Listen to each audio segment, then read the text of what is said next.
Hi guys, my name is Salem Knightley and I am here with a stripper, dancer, entertainer Q&A. I asked you guys what you wanted to hear and what you wanted to know, and I'm so grateful. I had so many questions. Unfortunately, I had so many questions that this video is going to have to lead to a few other videos to get to them all. I'm not going to get to them all in these ones, but what I am going to do is answer your most requested questions as accurately as possible. Okay, so the first question I got was how do I audition and how do I prepare to audition? And I got this one a lot. And before we even get into what to wear, what to bring, what to expect, I just want to say that it's really, really, really important to, before starting any kind of line of work within this industry and all the other umbrella things in between, to consider that somebody will find out. And if you have certain relationships or this is a choice for you that you don't need to make, please, please, please sit down and think about whether or not getting into this line of work is something that you would be comfortable if other people knew, because I've seen it a lot. Like, the club does have some privacy, but sometimes you never knew that your uncle is a frequent strip club patron. I've had friends who their cousins come in for a bachelor party to our club and their family doesn't know.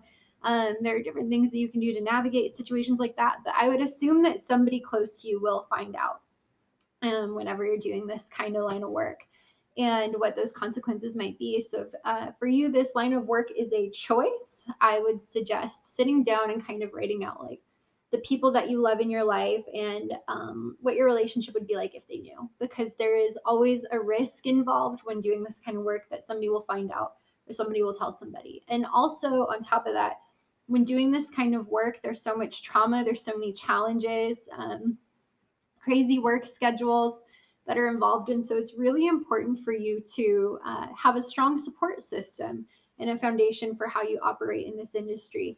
And if the way that your life is set up wouldn't allow for you to have anybody know, you might find this line of work very difficult, because it's very important to feel supported, whether it's by a friend or another dancer or a family member. So those are some things to sit down with and consider before we even get into the entire auditioning process. Okay, so once we're in a good place where we're feeling like we accept that we might know people who frequent strip clubs and they might run into us and we're feeling good and we're feeling supported, let's talk about auditions. Now, before you ever go to audition somewhere, there are lots of things that you can do to prepare outside of buying outfits and outside of buying shoes, but we will get to that. And the first thing I recommend is getting a piece of paper and manifesting what you want from this industry. Now, there's two different kinds of clubs. I mean, there's a lot of different kinds of clubs, but we'll just start at the basics. But there's two different kinds of clubs that you should be thinking about you might want to work at, and that's topless clubs and nude clubs. So in case you weren't sure if they were all topless or they're all nude, it totally depends. Sometimes the city will say it's all topless. Sometimes it's really normal for them to be all nude, like in Miami, I think a lot of them are. So sit down and kind of think about, would I be comfortable being naked? Now, the pros to working at an all nude club is that they do tend to be a little bit busier, like more people, but that doesn't always mean more money. They do tend to have a higher price point for the dances, just because you get to see it all. Sometimes that doesn't mean that though. So think about what you want and what your boundaries are going to be, because there is more risk involved in a nude club in terms of things that could go wrong between yourself and customers and establishing boundaries. So if you don't have very fluid boundaries, I would recommend starting at a topless club. If you would feel more comfortable just starting at a topless club, do that. If you know that you want to be naked and you know that you want that fast like type of environment, then I would say absolutely go for being nude. But there are pros and cons to both, and it's an important thing to think about. So I would write down what you want out of your experience, whether that's working in a nude environment or a topless environment. Another thing to consider is whether or not you want to work at an urban club, which is like more of like hip hop music, more upbeat, more fun, lots of like bachelor parties, younger people generally, or whether or not you want to work at kind of like a champagne room club where, you know, it might be slower and there's more businessmen kind of going in and out throughout the day. And then the third thing to consider and maybe write down that you might want is what shifts you want to work. Because some of us only have schedules that would allow us to work at night. Some of us only have schedules that will allow us to work in the day. There's also something at a lot of clubs called a mid shift, which is like, you know, at 5 p.m. or 3 p.m., 2 p.m., somewhere in the middle of the day, depending on how late your club is open. Consider what shifts you want to work, but do keep in mind that it is not uncommon for you to go to an audition. And if you are a brand new entertainer, you have never danced before, expect that it is entirely plausible and, in fact, highly likely that they won't let you start out on nights. So if you're determined, I'm going to go get a bag, I'm going to work night shift, unless you're going in there with a lot of other experience in this industry, it's really not uncommon that they make you work through the ranks, which means like they might tell you, you know, after you audition, you did great, but I would like for you to start out on day shift, or I'd like you to start out on mid shift. That's not uncommon. So definitely audition multiple places. So do your research. If you have friends that you know frequent strip clubs, or you know like somebody had gone to one recently, ask them how it was, and see how they felt about the environment, or if it was fun or what.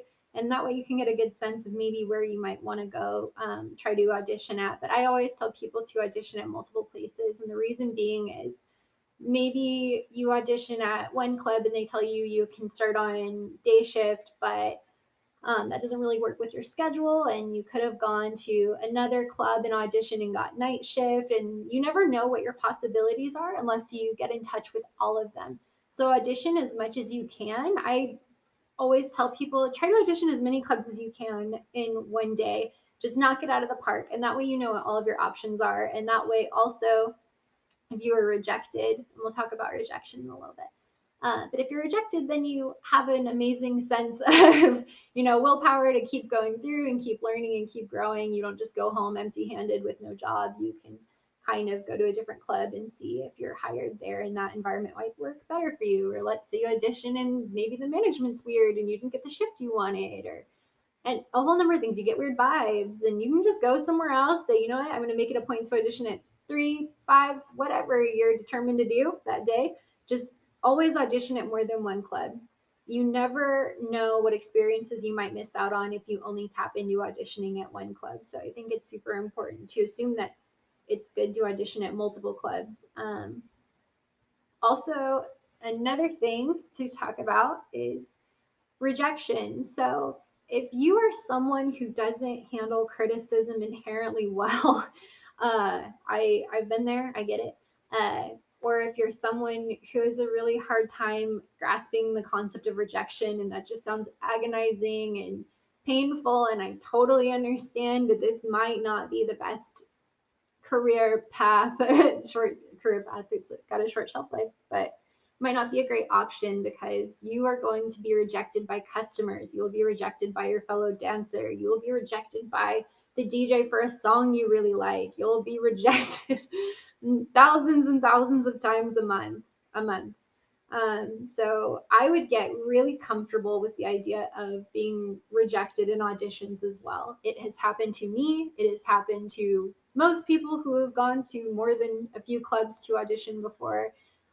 If you look more alternative like me, or if you are not, you know, rail thin, or if you're not hyper feminine, unfortunately, these clubs are expecting, you know, some of these clubs are just straight up racist. So you might not get hired just because of just pure racism. So it's a number of things can go wrong during an audition, and I don't want anybody to be discouraged or frightened by that. It's not always you. And it's oftentimes nothing to even deal with like anything being wrong with you, but just accept that rejection is something that we all deal with. Every single person, every single dancer that you see working in that club has dealt with rejection. And so if it happens to you during your audition, Don't feel defeated. Don't feel embarrassed. We've all dealt with rejection a lot. In fact, I'm going to make a video later just on the idea of rejection during your actual shifts and things like that. It's kind of like a beginner into the industry video. But yeah, so if you go to an audition and you're rejected and you at least make it a point to go to other clubs, you're going to be just fine. Before you ever audition, the first thing you should do is go online and see if they have the hours that they audition dancers on their website. If they don't, call. The second thing that you need to do is look up if you need any licenses or background checks or anything like that taken care of before you audition. A lot of the times you audition and then you handle stuff like that, but I know that like some cities like Vegas, you have to have a sheriff's card. In Dallas, you have to have a background check. Um, so just make sure that you're not missing or walking into a situation ill prepared in terms of paperwork or IDs. Like ask them what they need. Generally, it's going to be your driver's license or state ID, and then like a social security card. But it's different city to city, state to state. So just make sure that you're walking into the situation like a pro. Call ahead if it's confusing. Um, the third thing that you're going to want to do is you're going to want to go to a lingerie store or like kind of like a sex shop would be better, or usually has dancer outfits. And you're going to want to look for a couple of dancer outfits, like 2 or 3. These are usually micro bikinis. If you're going to a champagne room club, then I would suggest getting, like something a little bit more like, and also when you're shopping for what to wear to your audition, I know that like the really strappy, like harnessy thing, cute, love it. But make sure you're thinking about the fact that you have to take this off in front of a bunch of people. Nothing will change your shopping mindset quicker than stripping in terms of buying clothes. Like anytime I'm looking for outfits, I'm always thinking about what is this gonna look like to take off. And if it's complicated to take off, struggling isn't sexy. So if it looks like it would be a struggle to take off in 6-inch shoes, don't do it. Don't do it. The other thing you're going to need to shop for, if you don't have already before going into any audition, are pleasers. Pleasers are these guys right here. They are a industry shoe. You cannot wear normal heels to an audition in most places. I mean, if you're in Portland, I know some clubs will let you wear like Converse and things like that. But for the most part, you're going to have to wear industry standard shoes, and they just look nice anyways. So you're going to have to get yourself a pair of these before going. You cannot wear regular high heels to most auditions. When you get these, the first thing you're going to want to do, sorry, these are disgusting. You're going to want to rip the sticker off the bottom. These will come with a little size sticker right here. If you've never worn heels like this, please start out with the industry like beginning size, which is a 6-inch heel. These are 8 inches. Don't start out with these if you've never worn these kinds of shoes before. Even if you've been wearing heels your whole life, this is a totally different animal. So I would recommend starting out with the 6 inches. In certain states, you can't wear shoes with a heel shorter than 6 inches because it is like a prostitution law thing, at least in like certain states in the South or cities in the South, realistically. So just make sure that you start out with likely the 6 inches, unless you're somewhere fun and cool like Portland, where you know that the club will let you wear your sneakers and you'll be fine. But even for auditioning, I think that the pleasers are just like a nicer aesthetic, like you look more prepared. And I also find it harder to pull work personally wearing Converse, but some people are really great at pulling. It doesn't matter what they wear or what they do. So the other style that pleasers come in are like the little sandal, like this guy right here. If you get this kind of shoe, this is great for the reason being that your toes come out right here, right? And so you're less likely to feel like feet pain or pressure because like your feet are going to hurt a lot. It's going to take a long time before your feet do not hurt so bad. But make sure you can buy from the store that you get these from or online at pleasers.com. You can buy the little attachment for the ankle. Make sure you do that. This is an advanced shoe. These are really hard to walk in. I've been dancing for a while now, and I still cannot wear these without the ankle support strap because it just feels too dangerous. I've seen shoes go flying. I've seen people fall and hurt themselves real badly. So if you want to start out with the sandal kind of shoe because you like the look, beautiful. Love that for you. Just make sure that you buy the ankle strap so that you're not kicking shoes at someone's head on your first time auditioning and going home with a horror story. Totally fine. Either style is great. Either one's going to look amazing. If you are worried about looking like a deer in headlights, that's okay. A lot of us do for a long time. I think I still do. I've been doing this for a while. I'm just a really awkward person in heels. I'm like a little deer. Um, but you can, if you have like hardwood floors or tile in your house, I would recommend trying to like break these in a little bit before going to an audition. Don't hurt yourself. This carpet right here is lovely, but don't try to walk in places on carpet. You will fall. You will fall. It will happen. Don't do it. The other thing that you should get is a lock. Now, some strip clubs will say that you have to get a lock from the house mom in the locker room. That will make sense when you go. Don't worry about that. Some of them will say provide your own lock. Don't take the chance on, don't bet on them having a lock for you to buy, because on the one off chance they don't, then your things are unguarded. That doesn't happen a whole lot at my club, but I've seen it happen a lot at other clubs. And, you know, this is an industry attracting people who are in need of work out of desperation, struggle, poverty, a whole laundry list of reasons draw people into this line of work. And so theft sucks when it happens, and no one's a bad person for acting out of survival, but theft does happen. So just make sure that you're never giving anybody an opportunity to leave your things unguarded for that to occur, and just make sure you bring your own lock. In the worst case scenario, you have a lock for when you go to the gym or something later, even if they do make you get another one there. Another thing you can do, which is something that I'm going to preface with, I know most people will not have access to do this. But if you've been a dancer for a while and you have a regular, or if you just have access to like a wealthy man or woman or person, human being in your life that would totally be down to go to other strip clubs with you to check them out, or if you're your own bad bitch and you have your own money to go out to clubs before you try to work there.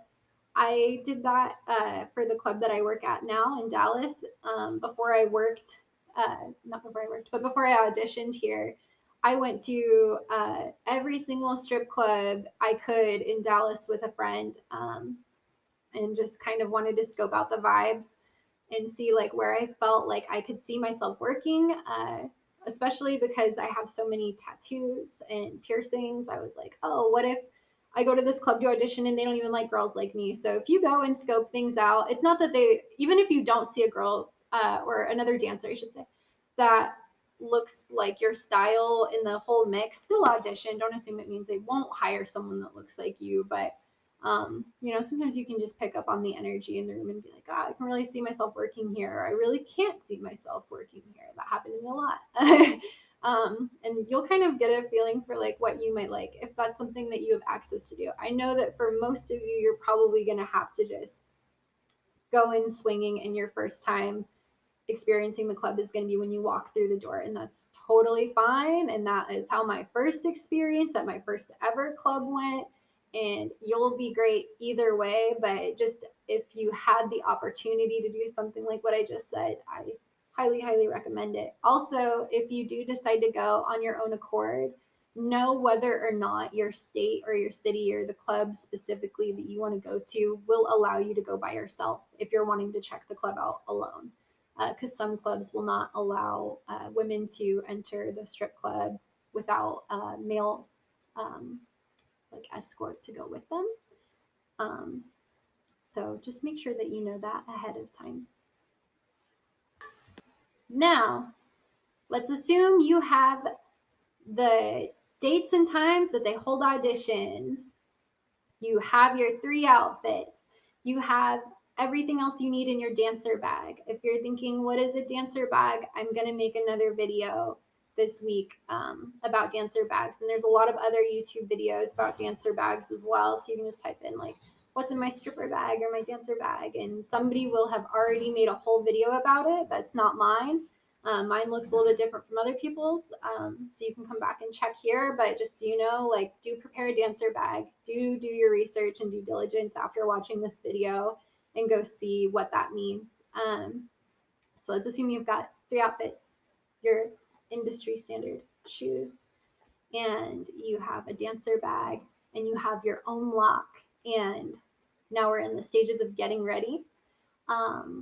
Definitely make sure your hair is on point. Definitely make sure that your makeup is on point. If you're going for the all natural look and that's your thing, beautiful. Just make sure you take care of your skin and you are on point. Make sure you shave everything. Some clubs are okay with body hair. Like in Portland, I think that there are more clubs that are okay with that, but industry standard, this is kind of like a beauty pageant. It's not fair. A lot of things are not fair in this industry and should be changed hopefully one day. But in terms of appearing hyper feminine and really petite, and there's a lot of things like that that go on in this industry in terms of like they want it to be like very hyper feminine, and that's sad, but that is the way that it is. So make sure that you're just on point and you feel confident and you are ready in that sense. And from there, I want to say, make sure your nails are, if you don't get your nails done, just make sure they're clean, there's no dirt. Make sure that they're done if you want to, like, sometimes people look at that as markers of you being ready. And then you make sure you know your licensure and all that stuff. And then now let's get into the mind spec aspect. The mindset. I accidentally joined those words. The mindset aspect of going into an audition. There is another podcast on YouTube called the Strategic Stripper Podcast, and I think I listened to one episode a day all the way up until I auditioned, just to like kind of feel like I knew what would be going on and what to expect. So that is something to definitely check out. It's ran by a girl named Valeska. She's awesome. The other thing to do is I like to listen to like money manifestation videos, motivational speakers. I listened to a motivational speaker all the way up until I got into the parking lot of the strip club that I was going to audition at, just because I was like, oh, my anxiety and my nerves are so bad. And if you're feeling anxious about auditioning and you're not in the right mindset, let me tell you this, and it's not very nice, but it's true. But you're never going to be more prepared to do something you're uncomfortable with doing than you are at this very second. There's, like tangible things to take care of, like outfit, shoes, whatever. But in terms of your anxiety and your nerves about auditioning, that's not going to go away until it's over. I think I put off auditioning for 3 weeks when I first started because I was so incredibly anxious and insecure and doubtful.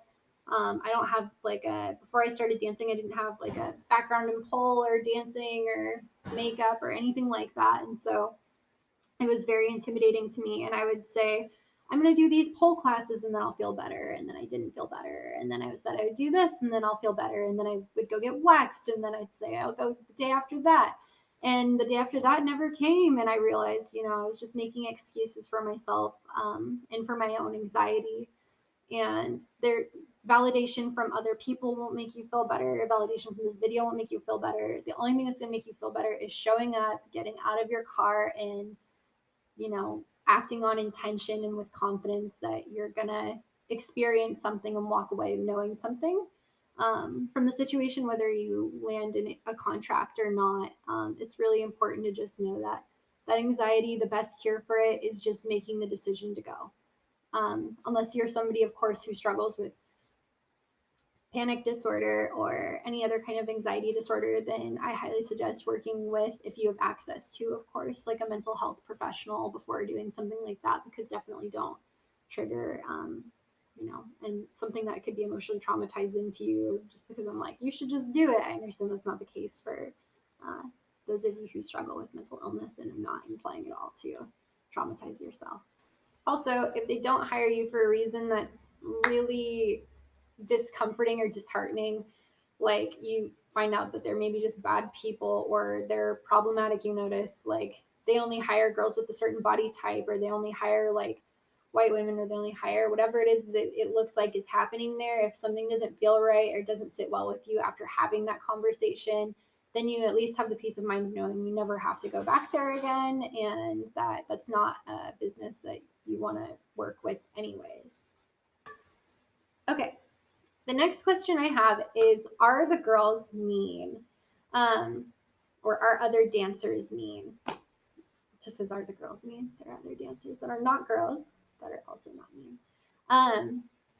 So when you go into a club and you are a brand new entertainer, what I've noticed in my experience is there is an overwhelming urge to befriend everyone because, right, you're in a new environment and you're uncomfortable and you want to feel like you got a buddy. And so you get chatty, or you want somebody to calm your nerves, like, oh, I'm auditioning, and like you're scared. And that will annoy dancers who have been dancing for a while. We call it dancers brand new to the industry, we call them baby strippers, and then dancers who've been dancing for a while, a long period of time, we call vets, and then there's people all in between those ranges.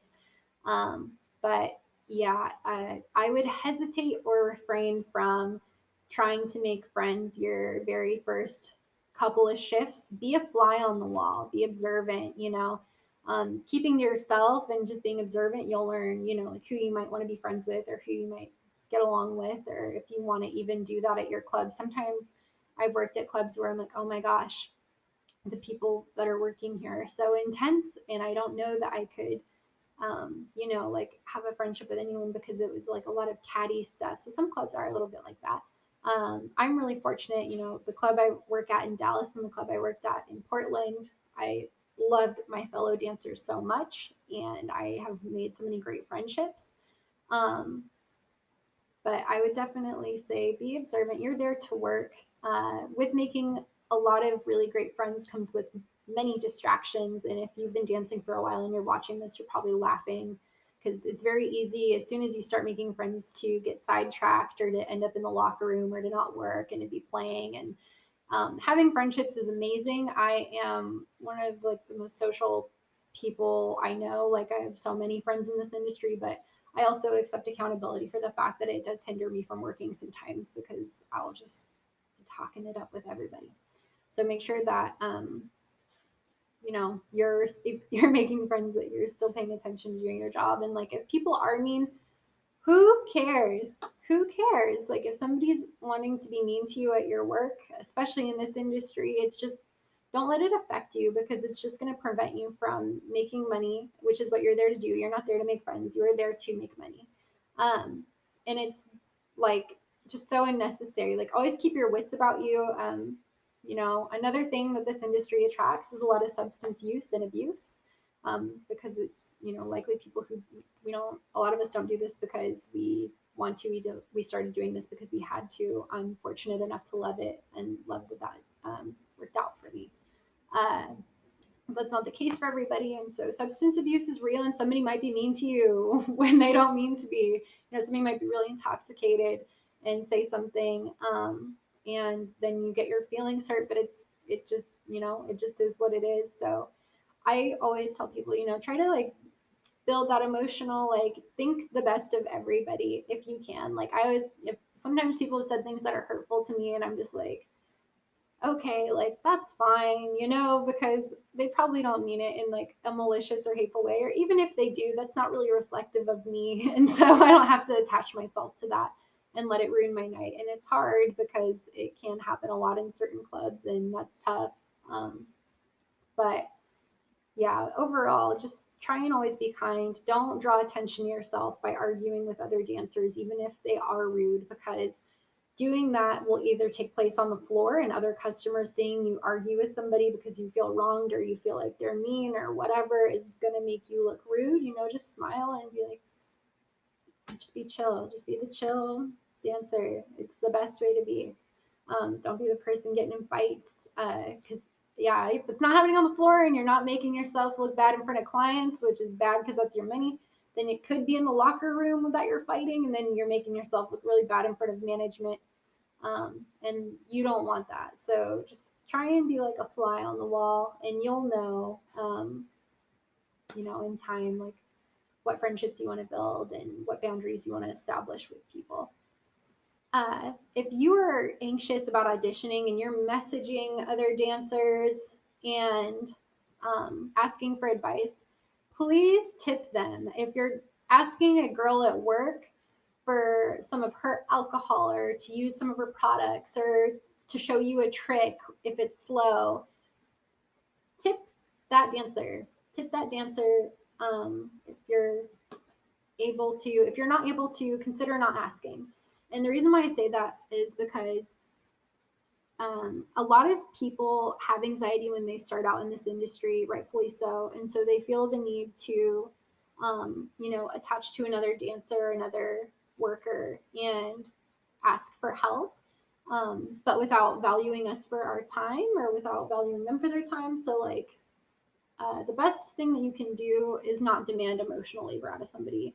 It's like, I don't mind it terribly, but I don't really like when people message me and they ask me for tips on how to get in the industry for free, or like, I'm really anxious, what do I do? And I'm just like, we've gone through so much trial and error. We had to figure this all out ourselves. Like, there wasn't even like YouTube channels like a long time ago for even like vets been doing this for a while, didn't have the access to resources that y'all have. And it's like, if you're gonna ask, offer to tip. Just be like, hey, I have $5. Would you mind answering this question or whatever? And if you can't tip, then I would say just maybe don't risk asking, because we tip each other as like a form of respect in this industry, and as like a form of like, I see that you've gone through the trial and error of navigating this situation that I'm currently in, and you went through the thing that is unknown to me, and so I respect that. Can you please? And accept that somebody might say no. So, right, this will tie back into our earlier chit chat about rejection. Accept that somebody might not have the emotional space to hold for you, and it doesn't make them a mean dancer, or it doesn't make them bad. It's just that we have to be really careful about not valuing people for their time and also feeling entitled or like we expect them to help us with something that they may be unable to. Okay, the last question that I'm going to answer is, do I have to know how to dance to be a dancer? Or like, how much pole work do I have to know? And the answer is depending on the kind of club that you're going to. If there's like a huge emphasis on stage work, you might consider it. But for the most part, like the largest majority of the time, I would say no. And the reason being is that, a lot of dancers don't do pole tricks, or have like a crazy extensive background in dance. Does that help? Is that great? Yes. Is that the most important thing? No. Because most of your money will not be coming from the stage unless you're at a club that's like that. But for the most part, it's not at the majority of clubs. So there are some things that you can do to help prepare yourself. One thing that I really like, just if you're trying to prepare your body, is this thing. It is, oh my god, this is terrible. It's Mandrill Workout. They didn't sponsor this. This is just me giving you some tea. It comes with this thing so you can strengthen your grip. Comes with this thing. This one's my favorite. And you just like adjust the knobs to whatever you feel comfortable with, and then it kind of works out your hand muscles. This will help you get some stronger hands for pull grip. It even has one for fingers.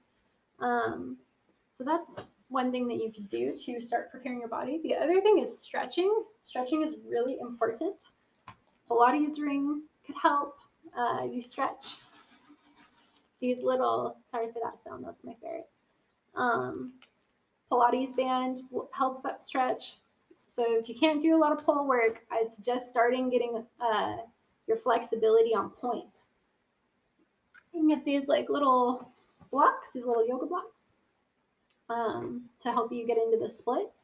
I would recommend stretching like you're going to be doing the splits for the rest of your life if you want to be in this industry.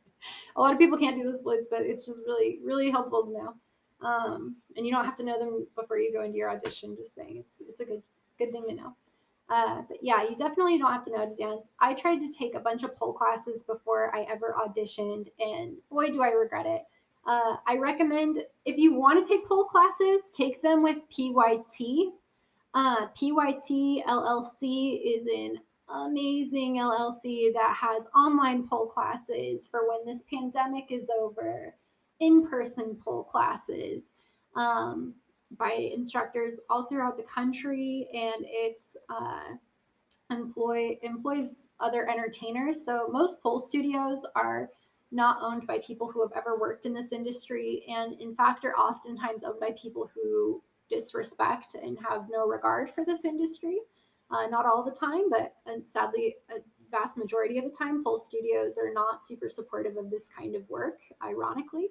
Uh, so I would recommend learning by PYT online or in person, just because they are doing amazing work and they're actually supporting this industry that you would be a part of. And so I think it's really important to learn stage presence and stage entertainment by somebody who is in tune to our line of work, as opposed to somebody who might not respect it, might disrespect you. And yeah, and also the classes are so different. How pole dancers dance is very different than how strippers dance. There's, I mean, there's a lot of the same like tricks, but movement wise, there is something very different about stripping dancing and pole dancing from like a pole studio. Where you are, if you already have a friend in the industry, you might be able to do doubles, which is where two people go on stage. So if one of you is stronger than the other, one of you could go on the pole and then one of you could do floor work. That's not an option, which likely it might not be. You can see what your laws are. In Portland, at the club that I worked at, we had a lot of people do toy shows. And oh my God, I loved doing that, or I loved working like just like on the floor with like a vibrator. I know it sounds crappy. Or you can use butt plugs in some clubs. Draw attention to yourself in other ways if you are worried that you're not going to look good dancing. The other tip that I have for dancing on the pole is, definitely learn how to like walk around the pole in a way that's sexy. Make sure that you're in tune with yourself, like your angles, and work slow.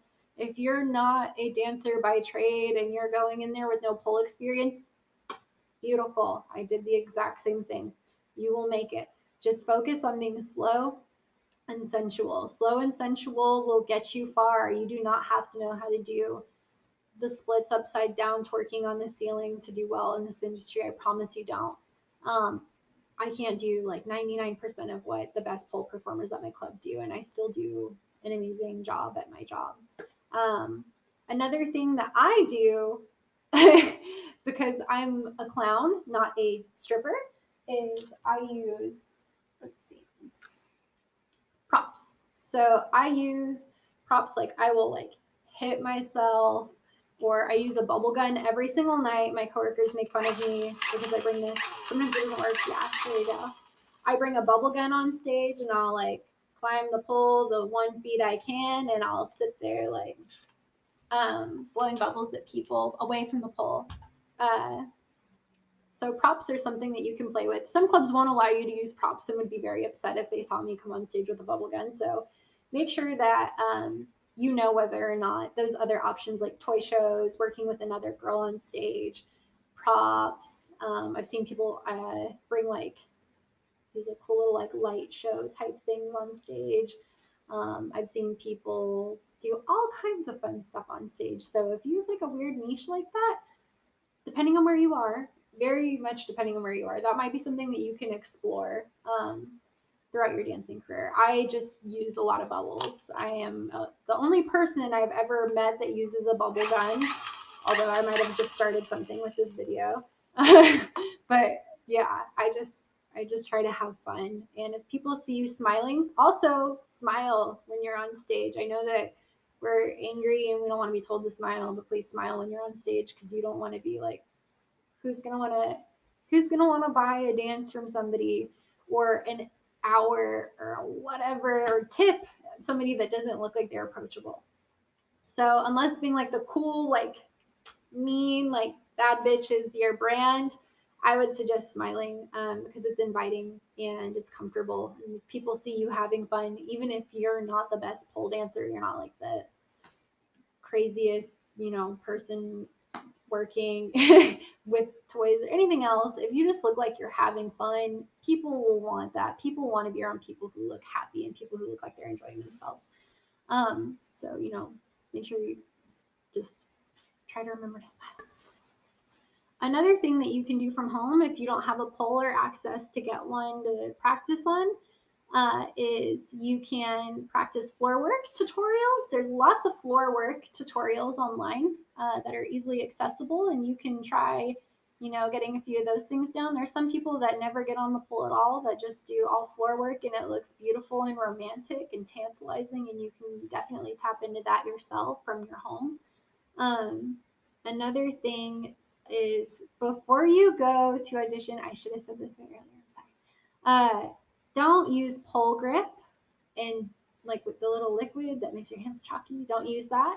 And definitely don't use lotion. And the reason why we don't there's your lotion, kiss it goodbye. Because if you wear lotion before getting on the pole, you are going to hurt yourself and someone else that gets on the pole after you. It smears everywhere. It makes it very hard for the person going on stage to get it off, and it could literally give somebody a concussion if they slip and fall. Same thing with pole grip.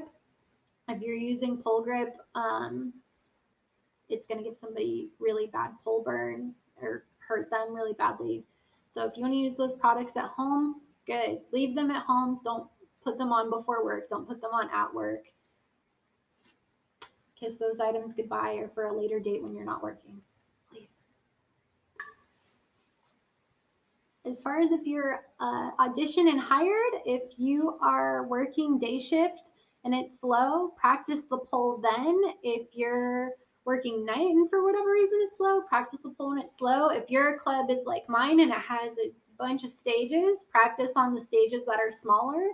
If you want to try a new trick, tip another dancer to teach you something when it's dead. Just be like, hey, I saw you do this cool thing. Or if you know this somebody's really great at pole, just go up to them and say, hey, I love when you do pole. I love this trick. Let me explain it real quick. And then, and then just be like, hey, would you mind if I tipped you to try to show me how to do that when it's slow? And that's a great way to learn and a great way to make friends and be on good terms with people. Sometimes people won't want to show you because they won't want to teach, and that's also okay, like we talked about earlier. Other than that, I think I'm going to leave the video where it's at. I know that there's a lot of other things that I need to go over in another video. I just want to keep this one at the link that it's at for now. But thank you so much for tuning in, and I can't wait to make more videos to share with y'all.